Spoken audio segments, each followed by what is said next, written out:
Et puis ensuite, on va avoir une stabilisation, puis même là, une remontée du couvert forestier.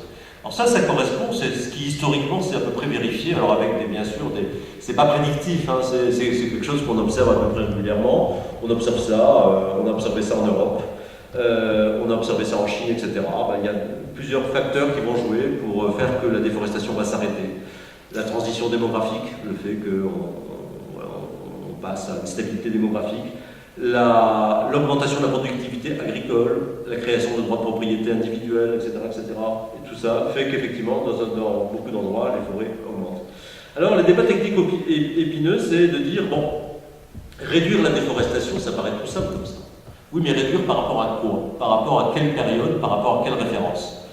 La première idée, c'était de dire, on va commencer à réduire, on va réduire la déforestation vis-à-vis du passé, vis-à-vis de ce que c'était la déforestation dans le passé. Bon, tout le monde avait en tête l'image du Brésil avec une énorme déforestation. On se disait, si ça baisse, c'est très bien. Le problème, c'est que beaucoup de gens ont dit, mais attention, si les pays suivent un jour ou l'autre, finissent par suivre ce type de courbe forestière, forcément, il y a beaucoup de pays qui sont à la veille d'un ralentissement mécanique de la déforestation. Là, vous avez l'île de Bornéo avec une petite projection. Ce qui va rester comme forêt en 2020, ce sont uniquement des forêts dans des montagnes, dans des endroits extrêmement pentus, où les terres sont très peu fertiles. C'est pas terrible pour faire du palmier à l'huile. Donc forcément, un jour ou l'autre, et la déforestation à Bornéo baisse déjà.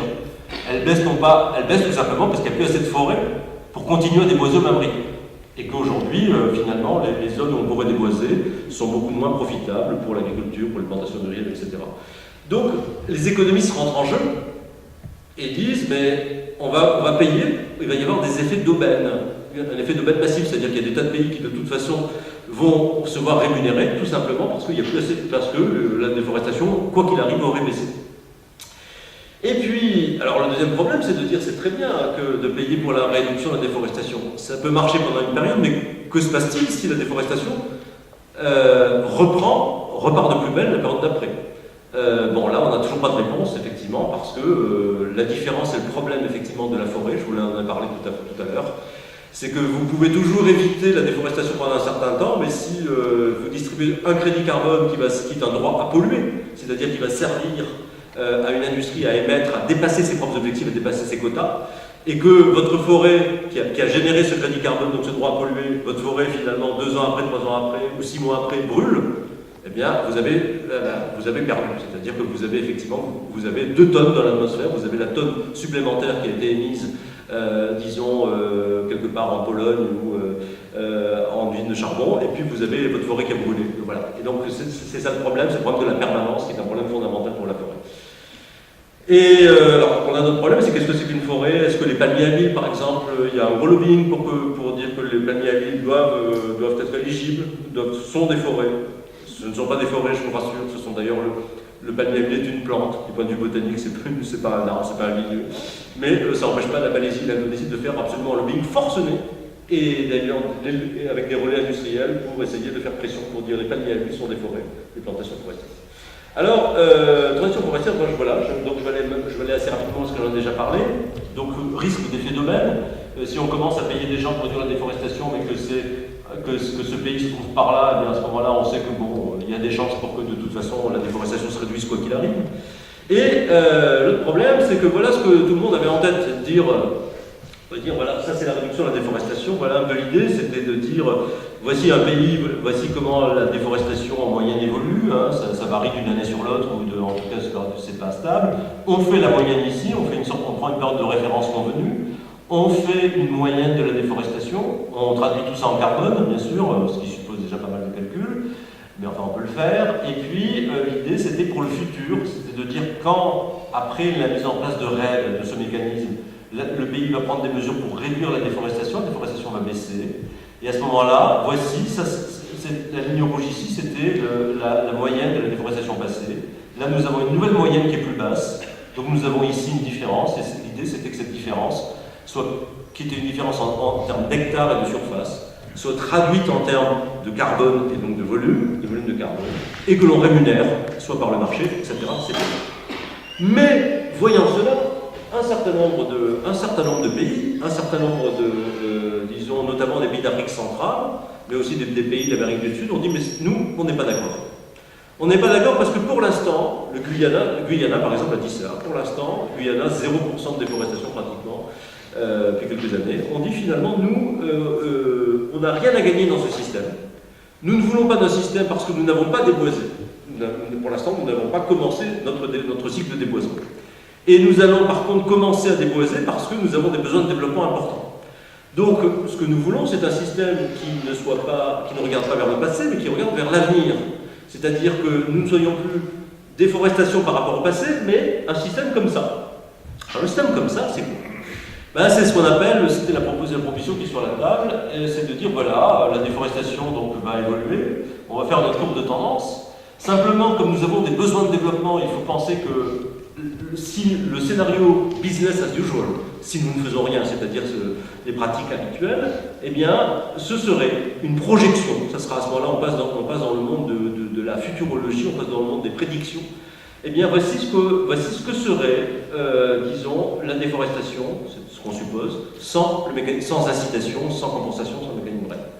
Et l'idée, c'est de dire si la déforestation réelle, elle s'établit, et on le mesure à la fin de la période, c'est-à-dire en 2017-2018, si elle s'établit non pas au point B, mais elle arrive au point C, en moyenne, eh bien, on aura une différence, et cette différence devrait pouvoir être rémunérée.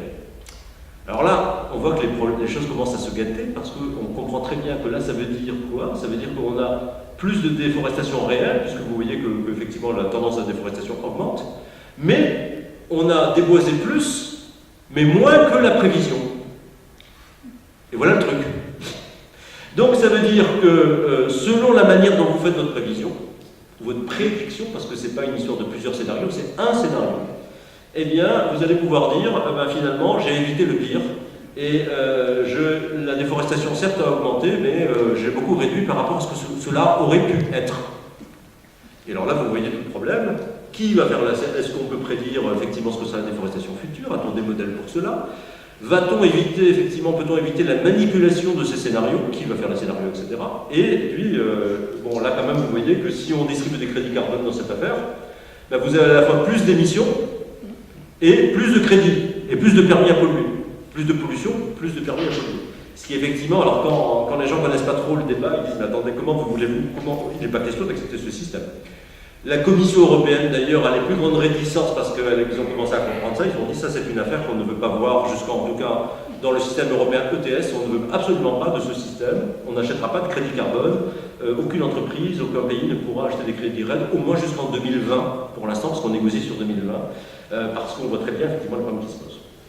Et ce jeu, c'est pas une vue de l'esprit. Hein. Le Guyana, toujours ce pays qui avait un président qui était très actif, qui a dit vous allez voir, grâce aux instruments économiques, je vais apporter beaucoup de richesses. Ils ont fait ça. En 2008, ils ont dit voilà, on va faire notre propre scénario, c'est-à-dire on va faire ce scénario AB. Et alors, c'était un cas d'école extraordinaire, parce qu'ils se sont entourés des meilleurs experts, entre guillemets, le cabinet McKinsey, donc qui est effectivement, qui ont fait un scénario sur mesure. Alors, je vous disais tout à l'heure, au Guyana, il n'y a pas de déboisement pratiquement, quasiment nul, c'est très peu de population. C'est un peu comme le Gabon, pour ceux qui connaissent, hein. Très faible population, forêt très enclavée, pas de route, etc., un morceau d'Amazonie. Et le scénario de référence est extraordinaire parce que c'est un scénario qui s'appelait le scénario économiquement rationnel. Et dans ce scénario, on passait de quasiment 0% de déforestation à 4,3% par an, ce qui amenait à déposer 630 000 hectares par an. Et alors, à peu près 90% de la forêt, disons, était liquidée, était convertie en palmier à huile, en soja, en élevage et en mine, en 25 ans. Et à ce moment-là, le cabinet McKinsey donc, est allé jusqu'à dire, voilà, ça vaut le coût d'opportunité de cette affaire. C'est 580 millions de dollars par an, c'est-à-dire la moitié du budget annuel de l'État de Guyana. Alors évidemment, c'est là que le problème a commencé à se poser, c'est qu'est-ce que c'est ce mécanisme? Quelle est la question qu'on nous pose? Est-ce que c'est une prévision? Est-ce que c'est une menace? Est-ce que c'est du chantage écologique? Vous me payez ou je détruis mes forêts? Voilà, si vous voulez, c'est là que le problème, effectivement, commence à se faire. Voilà un peu, là je vous donne juste simplement, c'est un extrait du rapport Guyana-McKinsey, vous voyez, de la déforestation qui s'étend de manière inexorable, de manière tout à fait rationnelle, parce qu'il y a effectivement... Alors, maintenant, on on est donc dans un débat assez compliqué, mais très vif sur cette question de RAID. Est-ce que ça va marcher ou pas? Est-ce qu'on garde ça, etc. Alors, le problème, c'est que, si vous voulez, il y a un débat sur les performances. RAID a beaucoup plu et plaît beaucoup à la Banque mondiale, plaît beaucoup aux bailleurs de fonds en général, parce qu'on dit là, on paye vraiment pour la performance, et la performance, on va la mesurer de manière indépendante à travers des systèmes de monitoring, reporting, verification, donc rapportage, etc., par les satellites. Simplement, on comprend très bien que donc l'idée, c'est de dire, alors en plus, ça plaît beaucoup. Pourquoi ça plaît beaucoup? C'est de dire, on va arrêter avec cette coopération, avec ces pratiques du passé dans lesquelles on disait aux pays du Sud, voilà ce que vous devez faire. On leur dit maintenant, voilà, si vous avez des performances, on vous paye. Si vous ne faites pas de performance, on ne vous paye pas. Donc, mais vous avez le libre choix des moyens. Donc ça plaît beaucoup. Alors simplement, c'est très bien si le paiement, si la performance, on peut vraiment la mesurer. Et on a compris qu'avec cette histoire de scénario, on était parfaitement capable d'avoir une performance totalement artificielle. C'est-à-dire que vous pouvez, si vous prévoyez le pire, vous avez beaucoup de chances d'éviter le pire. Et donc vous pouvez